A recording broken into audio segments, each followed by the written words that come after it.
So these are my favorite tips and tricks and hidden features about the Moto G Power. Starting with number 1, and that is how to get a battery percentage in the upper right corner of the phone. So to do this, pull down the shade, go to the gear, so the settings.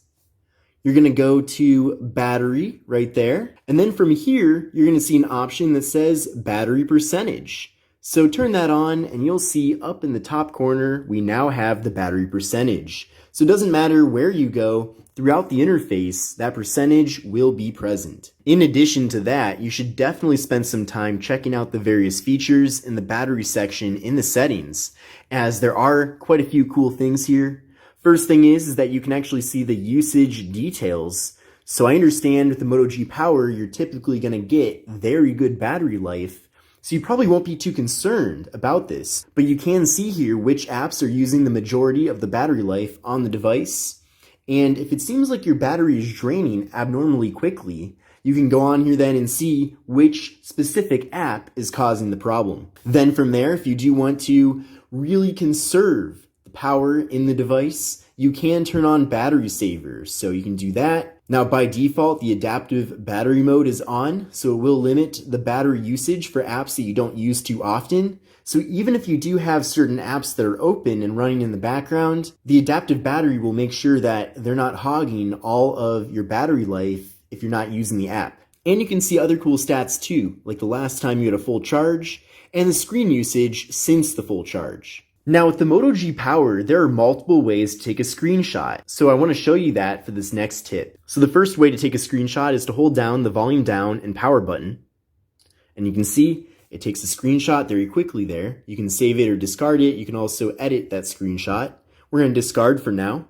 But there's also another really cool way to take a screenshot, and that is with a gesture. So you're going to go to settings, you're going to type in 3, search, and you'll see right here, 3-finger screenshot. Tap on that, and then go to try it out. You're gonna have to register 3 of your fingers. Okay, turn that on. And now, anywhere I am on the device, I just have to place my 3 fingers onto the phone's display, and it takes the screenshot that quickly.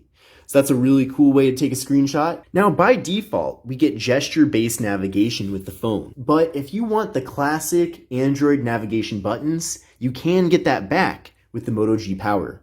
So to do that, pull down the shade, go to the settings, go to search, type in nav, and you'll see right here, system navigation. So tap on that, and now you'll see that we have several different options here.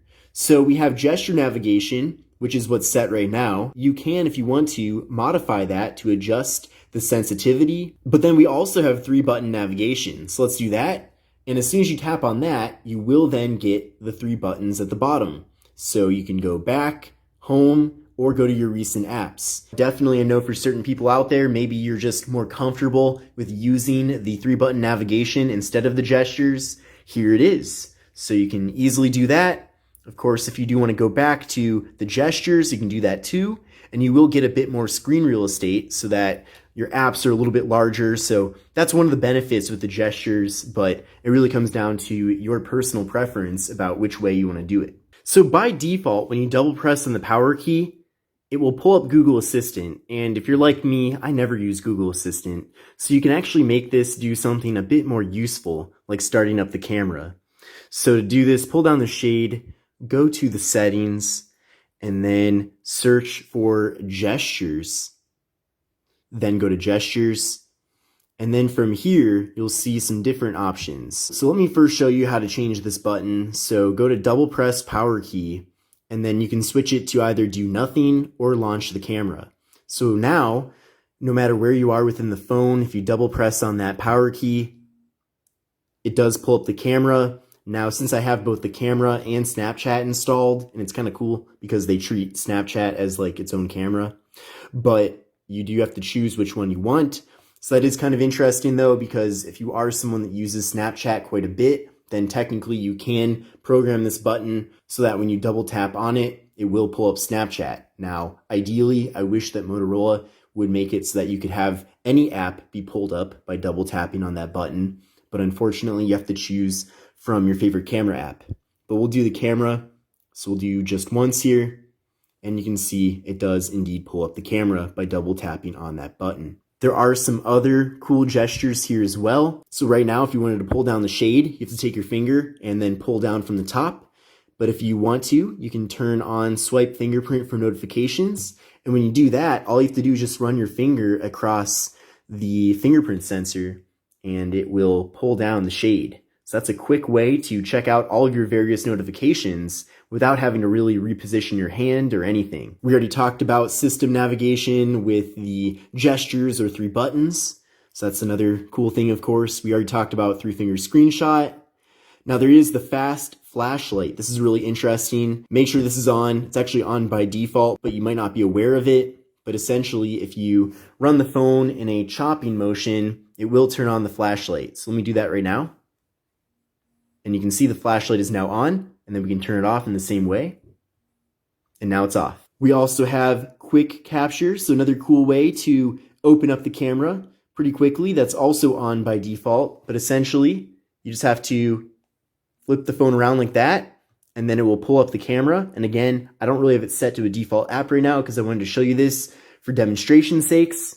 But you can choose to have it open up Snapchat or the regular camera app. Or I suppose if you were to install a third-party camera app, then you could also do it that way too. And then we also have swipe to shrink. This is really cool as well. Since the phone does have a very large display at 6.4 inches, you can't really reach certain parts of the display just by using the phone with your hand in one position. So by turning on swipe to shrink, essentially you just pull down from the middle of the display and it will shrink the entire display just like this. And then from there, you can just navigate around the phone as you normally would. So it's like a mini phone here. And then when you are ready to make the phone back into its original size, just pull down the shade and then restore. So once you restore it, things are back to normal and then you're good to go. And then if you want to go back to that, just do the same process again, swipe from the middle, and you're back to this smaller display here. But this definitely makes the phone a lot easier to use. So if you're looking for a quick way to put the phone in do not disturb mode, then I've got you covered. So this feature is called flip to do not disturb. You're gonna access this by pulling down the shade, going to the settings, going to search, and then type in flip for, and then you'll see right here, flip for DND. You're gonna turn that on. And now, when you put the phone face down, it's going to put it into do not disturb mode. And then when you pick up the phone again, it's going to put it back into the normal mode. So maybe you're getting into a meeting and you want to quickly put your phone into do not disturb. All you got to do is just put your phone face flat and you're good to go. And then when you're done, pick it up and you're good to go as well. So I'm a big fan of the keyboard that comes pre-installed onto the phone. But one annoying part about it is that the top line of letters here is mixed in with the numbers. And if you want to access dedicated number keys, you got to go down into the corner to get those.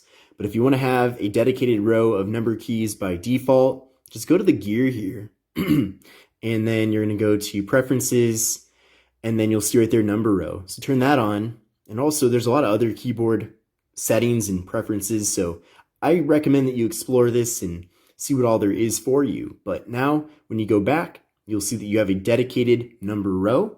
So that's very convenient. So by default, the display turns off pretty quickly if you're not touching or using the phone. So if you do want to extend that time or maybe even shorten it for whatever reason, then I recommend you at least kind of testing it out, changing things to fit your needs. But go to the settings, go to display, go to advanced, and then you're going to see here screen timeout. So by default, I believe it's set at 30 seconds, but you can go from 15 seconds all the way to 30 minutes. So I have it at 30 minutes because I've been doing a lot of stuff with this phone since I've been covering it here on the channel. But considering that the battery is so large on the phone, you should just do 10 or 30 minutes. See how that is for you. But that will stop the phone from immediately going into sleep mode. Now, if you're not too familiar with Motorola's interface, there's actually a secret menu that you have to access by holding your finger down onto the display. Now, you probably already know the wallpaper and widgets. You can change that however you want, but there's also the home settings. So the home settings gives you different ways to change the launcher. So for example, if you want app suggestions turned off, you can turn that off. If you want to turn off the notification dots that appear on top of the various apps when there's a notification, You can turn that off as well, or you can turn it off for specific applications. Now, by default, when you install a new app, it will immediately go onto the home screen. But if you want it to just stay in your app drawer and not necessarily be automatically placed onto your home screen, you can turn that off. I'm personally going to leave that off because I like to arrange my home screen the way that I want to arrange it. I don't want the phone to automatically put apps on the home screen. You can also allow the home screen to be rotated when the phone is rotated, so that's pretty cool.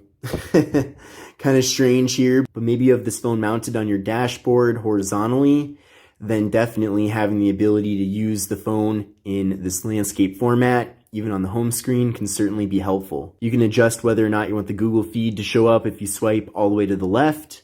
You can also adjust the home screen layout with different amounts of apps being present on your home screen. So those are some cool home screen settings that you might not be aware of. But I hope you enjoyed this tips and tricks video about the Moto G Power.